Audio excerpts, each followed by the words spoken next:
हरे कृष्णा। अभी तक हमने भगवत गीता 2.38 तक पढ़ लिया है। 2.39 का फर्स्ट पार्ट हो चुका है, आप भगवत गीता वाली प्लेलिस्ट में जाके देख सकते हैं। आज हम सेकेंड पार्ट करने वाले हैं जो बचा हुआ था, तो आइए स्टार्ट करते हैं।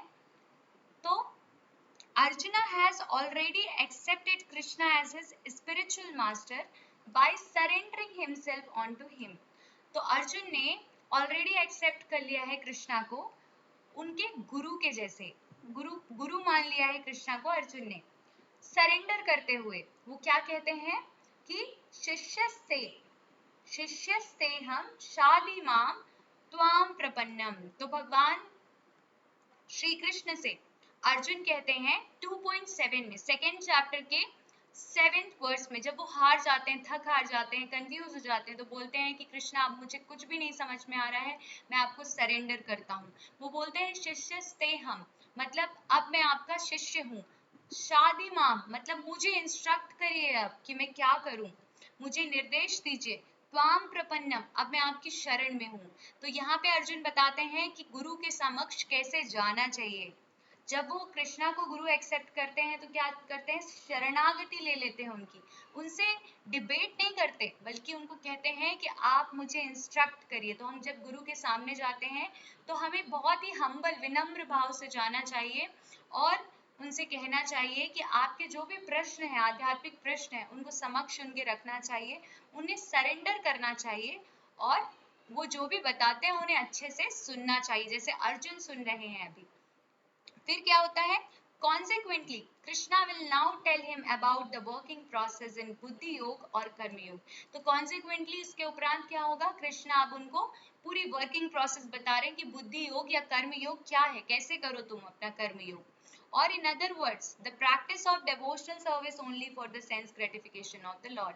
या इसको दूसरे शब्दों में कहा जाए तो बुद्धि योग या कर्म योग क्या होता है कि भगवान की प्रसन्नता के लिए कार्य करना। आप जो भी प्रेस्क्राइब ड्यूटीज कर रहे हैं अपनी, वो भगवान की प्रसन्नता के लिए करना, दैट इज कर्म योग। तब आप ऐसा कार्य करते हैं तो आपको कोई भी रिएक्शन नहीं लगते, अगर आप भगवान को समर्पित करते हुए करते हैं तो। This बुद्धि योग is clearly explained in chapter 10 verse 10। ये बुद्धि योग chapter 10 verse 10 में clearly explain किया गया है भगवद गीता में। As being direct communion with the Lord, कि आप कैसे भगवान से डायरेक्ट कम्युनियन कर सकते हैं। Who is sitting is परमात्मा in everyone's heart। भगवान जो है परमात्मा स्वरूप सबके हार्ट में बैठे हुए हैं, मनुष्य के बस नहीं बल्कि सारे लिविंग एंटिटीज, चाहे वो पेड़ की योनि में हो, चाहे कुत्ते हो, बिल्ली हो, इंसेक्ट हो, मच्छर हो, कुछ भी हो, बट सबके हृदय में भगवान वास करते हैं। लेकिन उनसे डायरेक्ट कम्युनियन कर पाना भगवान से इतना इजी नहीं है। आप भगवान की जो भगवान अंदर से गाइडेंस दे रहे हैं, आप उसको अच्छे से नहीं सुन सकते। आप कैसे सुन पाएंगे उसको? But such communion does not take place without devotional service. Devotional service के बिना, भक्ति के बिना आप उन्हें नहीं सुन पाते हैं, आप उन्हें नहीं, उनका गाइडेंस नहीं सुन पाते, भगवान आपको गाइड नहीं कर पाते, आप देख नहीं पाते, समझ नहीं पाते। One who is therefore situated in devotional or transcendental loving service to the Lord, or in other words, in Krishna consciousness, attains to this stage of buddhi yoga. So, अगर कोई डेवोशनल सर्विस में लगा हुआ है, transcendental loving service में लगा है भगवान की, केवल ऐसा नहीं कि आप जस्ट चैंटिंग कर रहे हैं, बुक रीडिंग कर रहे हैं और मंदिर मार्जन कर रहे हैं, that is only loving devotional service नहीं। उसके साथ साथ अगर आप अपना कार्य भी कर रहे हैं, कोई भी कार्य कर रहे हैं, आपकी प्रेस्क्राइब ड्यूटीज परफॉर्म कर रहे हैं, अगर वो करते हुए आप भगवान को समर्पित कर देते हैं अपने कार्यों को, भगवान को स्मरण करते हैं। भगवान क्या कहते हैं अर्जुन को, एक पर्टिकुलर श्लोक में कहते हैं तस्मात् सर्वेषु कालेषु माम अनुस्मरयुध्य। तो वो बोलते हैं कि इस प्रकार से तुम सारे काल में सारे कार्यों को करते हुए मेरा ही स्मरण करो। तो अगर कोई इस तरीके से कार्य करता है, तो इस तरीके से कार्य करता है भगवान को याद करते हुए, तो वो क्या होता है, कृष्णा कॉन्शियसनेस में होता है। और कृष्णा कॉन्शियसनेस में कार्य करते हुए वो बुद्धि योग के स्टेज को प्राप्त करता है। So attains to this stage of buddhi yoga by the special grace of the Lord. तो भगवान की उस पर स्पेशल ग्रेस होती है। भगवान बोलते हैं ददामि बुद्धि योगम, जो निरंतर मेरा स्मरण करते रहते हैं, चिंतन करते रहते हैं, सारे कार्यों को करते हुए भी वो मेरे स्पेशल ग्रेस के द्वारा बुद्धि योग को प्राप्त करते हैं।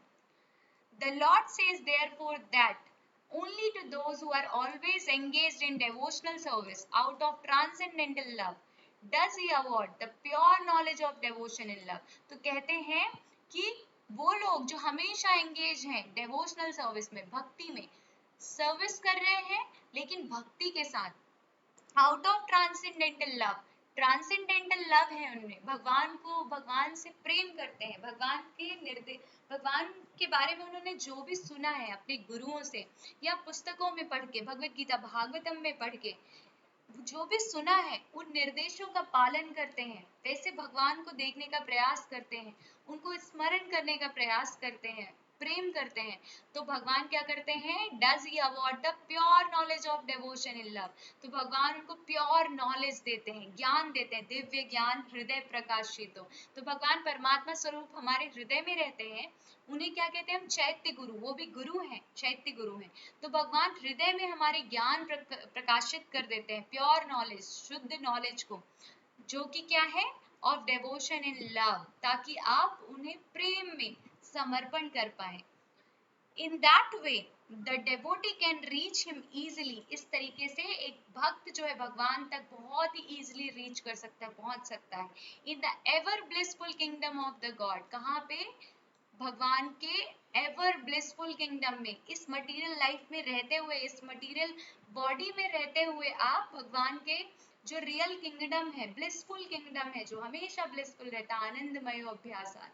तो ऐसा नहीं कि आज दुख है, कल सुख है, परसों नहीं, हमेशा आनंद में रहना, क्योंकि भगवान क्या हमेशा आनंद में रहते हैं और हम उनके पार्ट एंड पार्सल है, सोल है, हम भी हमेशा आनंद में रहते हैं। लेकिन जब हम मटेरियल कंसेप्शन ऑफ लाइफ में आते हैं तो हमें सुख एंड दुख का अनुभव होता है, किसके द्वारा, इन मटेरियल सेंसेस के द्वारा।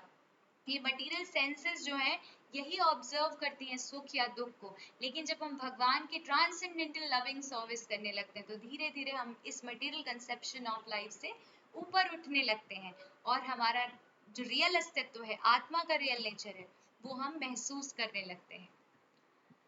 Thus, the buddhi योग mentioned in this verse is the devotional service of the Lord। तो यहाँ पे जो बुद्धि योग के बारे में बात किया गया है वो क्या है, भगवान की भक्तिमयी सेवा है। And the word Sankhya mentioned herein has nothing to do with the atheistic Sankhya yoga enunciated by the impostor Kapila। So यहाँ पे जो सांख्य योग के बारे में बात किया गया है वो अथीस्टिक सांख्य योग नहीं है। यहाँ पे एक कपिल हुए थे जो कि इम्पोस्टर थे, दो कपिल हुए हैं, एक कपिल लॉर्ड कपिला है जो स्वयं भगवान के इनकारनेशन है, देवहूति के पुत्र हैं, और एक अलग कपिल हुए हैं जिन्होंने सांख्य योग दिया है, बट उनकी फिलॉसफी कैसी है, अथीस्टिक है, भगवान को नकारने वाली, भगवान पे विश्वास ना करने वाली। So one should not therefore misunderstand that the Sankhya Yoga mentioned herein has any connection with the atheistic Sankhya। तो किसी को भी ये नहीं समझना चाहिए कि जो सांख्य योग के बारे में यहाँ बात की गई है ये अथीस्टिक सांख्य है, नहीं।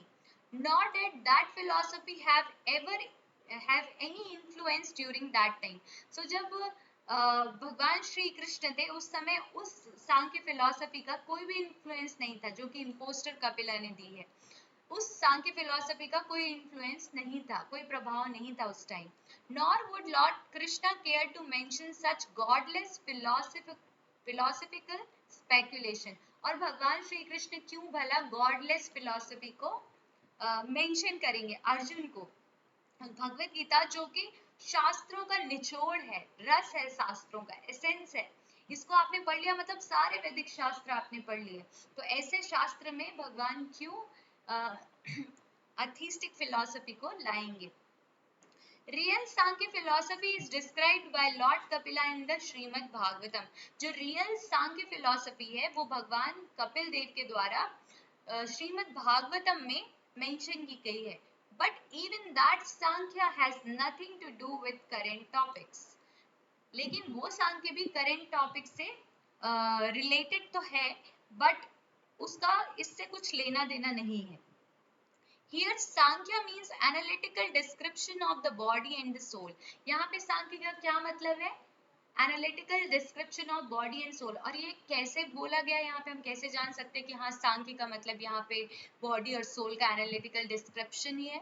इसलिए हम जान सकते हैं क्योंकि भगवान ने सेकेंड चैप्टर में सारा का सारा जो भी चीजें बताई हैं अभी तक, वो बॉडी एंड सोल के बारे में ही बताई। सोल को बहुत अच्छे से एक एक चीज बताई कि सोल का नेचर कैसा है, सोल क्या है। बॉडी को नष्ट करने से भी बॉडी सोल नष्ट नहीं होती। हम बॉडी नहीं है, body is a type of dress and हम क्या है, सोल। जैसे हम पुराने कपड़े उतार के नए कपड़े धारण करते हैं और उसके कारण जो धीर व्यक्ति है वो विचलित नहीं होता, उसी प्रकार से सोल भी, आत्मा भी अपने पुराने शरीर को त्याग कर नए शरीर को धारण कर लेती है।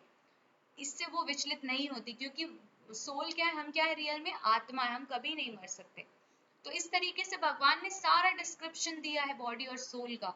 तो इस तरीके से हम जान सकते हैं कि ये सांख्य जिसके बारे में बात कर रहे हैं भगवान, कि मैंने अभी तुम्हें सांख्य बता दिया है, अब बुद्धि योग बता रहा हूँ, तो ये सांख्य किसके बारे में है? बॉडी एंड सोल के डिस्क्रिप्शन के बारे में है। सो आगे देखते हैं। Lord Krishna made an analytical description of the soul just to bring Arjuna to the point of buddhi yoga और भक्ति योग। तो भगवान श्री कृष्ण ने इतना सोल के बारे में क्यों बताया, इतना एनालिटिकल डिस्क्रिप्शन क्यों बताया कि सोल, अर्जुन तुम सोल हो, तुम बॉडी नहीं हो, सोल का नेचर ये है, सोल को मार नहीं सकते हैं, सोल ऐसा ऐसा है, अजन्मा है, अविनाशी है, नित्य है, शाश्वत है, एवर ब्लिसफुल है। क्यों बताया भगवान ने? क्योंकि अर्जुन को बुद्धि योग या भक्ति योग के पॉइंट तक लाना था भगवान को, ताकि अर्जुन को बुद्धि योग और भक्ति योग के बारे में वो बता सके कि तुम्हें कैसे कार्य करना चाहिए और तुम कैसे डिलीवर होगे। तो इस प्रकार से, इसलिए भगवान ने सोल के बारे में सारी चीजें पहले बताई। तो हमें भी पहले सब कुछ समझना है कि हम क्या हैं और उसके बाद में हमें क्या कार्य करना है वो समझना है। हमारा एम्बिशन क्या, हमारा जीवन का लक्ष्य क्या है वो समझना और उस हिसाब से कार्य करना है। आजकल क्या होता है कि हम लोग कार्य तो करते हैं, अपनी प्रेस्क्राइब ड्यूटीज करते हैं, लेकिन क्यों करते हैं?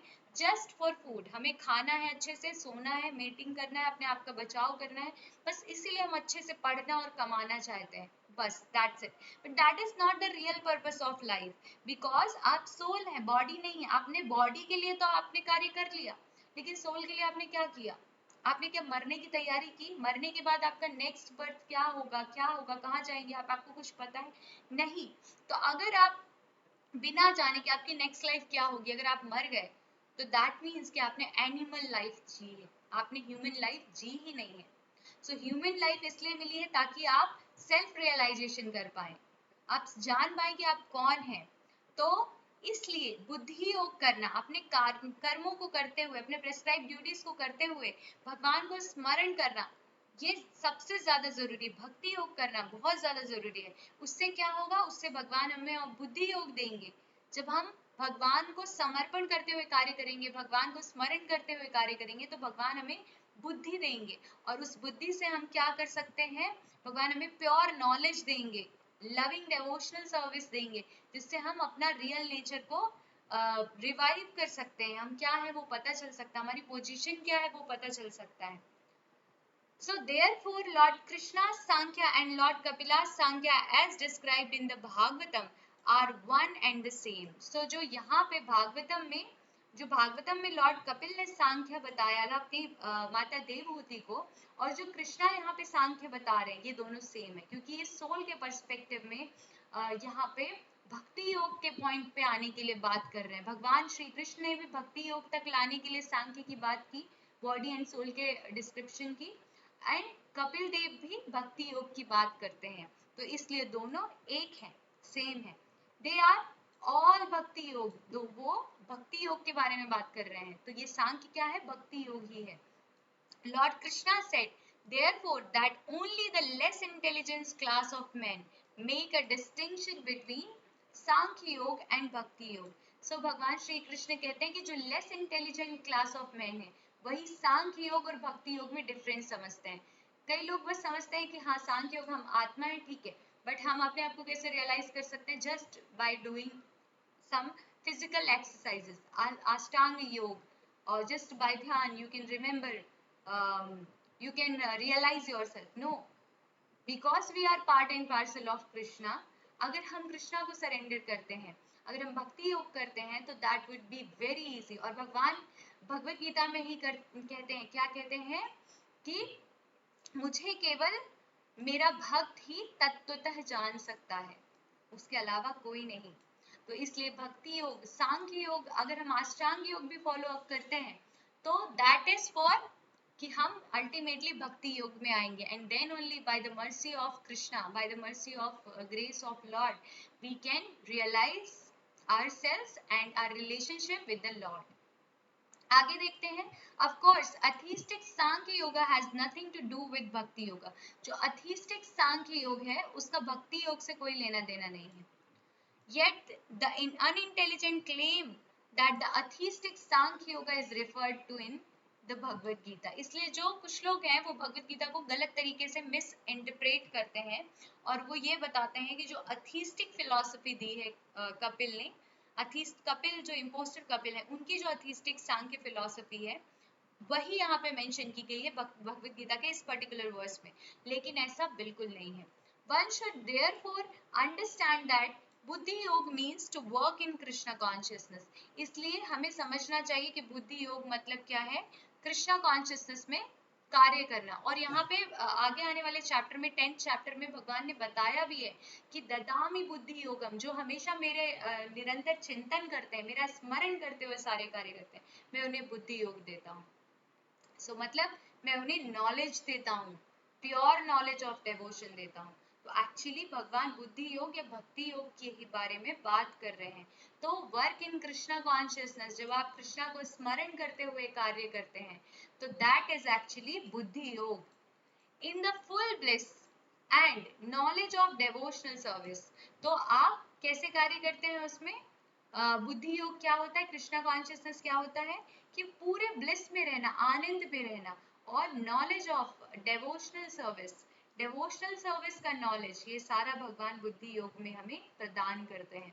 One who works for the satisfaction of Lord only, however difficult such work may be, is working under the principles of buddhi yoga and finds himself always in transcendental bliss। तो बोलते हैं कि जो भी भगवान के सेटिस्फैक्शन के लिए कार्य करता है, केवल भगवान को सेटिस्फाई करने के लिए कार्य करता है, चाहे वो कितने भी डिफिकल्ट कार्य को कर रहा हो, कठिन कार्य को कर रहा हो, वो बुद्धि योग के प्रिंसिपल के अंडर काम करता है। And finds himself always in transcendental bliss, और वो हमेशा ट्रांसेंडेंटल ब्लिस में अपने आप को अनुभव करता है, आनंद में अनुभव करता है, चाहे वो कितना भी कठिन कार्य करे। लेकिन अगर वो भगवान के सेटिस्फैक्शन के लिए, भगवान के लिए कार्य कर रहा है तो वो काम करते हुए थकता नहीं है, बल्कि हमेशा आनंद महसूस करता है। जैसे हम बहुत ज्यादा कार्य करते हैं, फिर थक जाते हैं, फिर उसके लिए अपने आप को रिफ्रेश करने के लिए कोई अलग एक्टिविटी ढूंढते हैं, कहीं घूमने जाते हैं, बट एक्चुअल में अगर आप भगवान को याद करते हुए भगवान के सेटिस्फैक्शन के लिए कार्य करते हैं तो आप थकते नहीं है, बल्कि हमेशा ट्रांसेंडेंटल ब्लिस अनुभव करते हैं। By such transcendental engagement one achieves all transcendental understanding automatically। तो जब हम इस तरीके से ट्रांसेंडेंटल एंगेजमेंट में रहते हैं, हमेशा हम भगवान के कार्यों में, भगवान को प्रसन्न करने के कार्यों में लगे होते हैं, तो हम क्या करते हैं कि ऑटोमेटिकली ट्रांसेंडेंटल अंडरस्टैंडिंग जो है वो हम अचीव कर लेते हैं। हमें अपने आप ट्रांसेंडेंटल रियलाइजेशन होने लगते हैं, समझ आने लगते हैं, हमारा विजन क्लियर होने लगता है हर एक चीज को लेके, हम हर एक चीज को एज इट इज देखना स्टार्ट कर देते हैं by the grace of the Lord, and thus his liberation is complete in itself. तो भगवान की ग्रेस से ये सब होता है, और उसके बाद कि उस व्यक्ति का जो ऐसे कार्य करता है, ट्रांसेंडेंटल एंगेजमेंट में रहता है, उसका लिबरेशन अपने आप में कंप्लीट हो जाता है। दैट मीन्स वो लिबरेट हो जाता है। कैसे लिबरेट हो जाता है, मृत्यु नहीं हो जाती उसकी, बल्कि लिबरेट इस बॉडी में रहते हुए ही। कैसे बॉडी में रहते हुए ही, हम इस बॉडी में रहते हैं लेकिन हम जानते नहीं है कि हम सोल हैं, हम समझते हैं कि हम बॉडी हैं, और अगर हम सुन भी लेते हैं कि हम सोल है लेकिन हम उसको रियलाइज नहीं कर पाते। हम जो भी सोचते हैं बॉडीली कंसेप्शन में ही सोचते हैं, हम मटेरियल अटैचमेंट रखते हैं, लेकिन जब हम हमेशा भगवान को प्रसन्न करने के कार्यों में एंगेज रहते हैं तो धीरे धीरे हम ये मटेरियल कंसेप्शन ऑफ लाइफ से निकलने लगते हैं, और हम अपने आप को स्वतंत्र, एक्चुअल में लिबरेट महसूस करना शुरू कर देते हैं। क्योंकि जब हम भगवान को सरेंडर करते हैं, भगवान पे सरेंडर्ड रहते हैं, भगवान से एसोसिएट करते हैं, तभी हमारा लिबरेशन पॉसिबल है।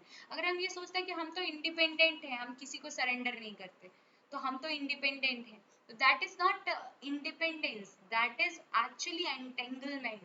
आपको मटेरियल लाइफ एंटेंगल करके रखती है। Three modes of material nature, satoguna, rajoguna, तमोगुण, ये तीन टाइप की बेड़ियां हैं, रस्सियां हैं जो आपको बांध के रखती हैं।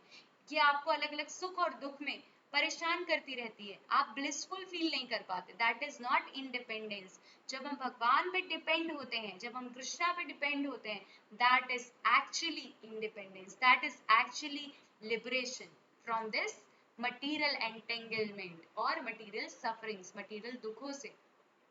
without his making extraneous endeavors to acquire knowledge, तो ऐसा जो व्यक्ति है वो स्वयं से ही क्या होता है, लिबरेट हो जाता है, जब वो भगवान की ट्रांसेंडेंटल एंगेजमेंट में लगता है, बिना किसी एक्सट्रेनियस एंडेवर के।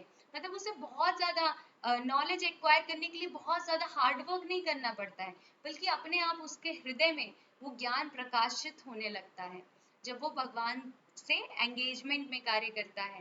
तो भगवान क्योंकि चैत्य गुरु के रूप में हमारे हृदय में है, साथ में बाह गुरु भी हैं जैसे श्रीला प्रभुपाद, तो वो हमें गाइड करते हैं और इस तरीके से हमें रियलाइजेशंस होने लगते हैं, नॉलेज जो है वो प्राप्त ऑटोमेटिकली होने लगता है और हम लिबरेट होने लगते हैं।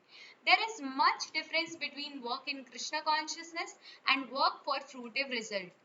तो यहाँ पे बहुत ज्यादा डिफरेंस होता है कि हम कृष्णा कॉन्शियसनेस में कार्य कर रहे हैं या फिर हम फ्रूटिव रिजल्ट्स के लिए कार्य कर रहे हैं।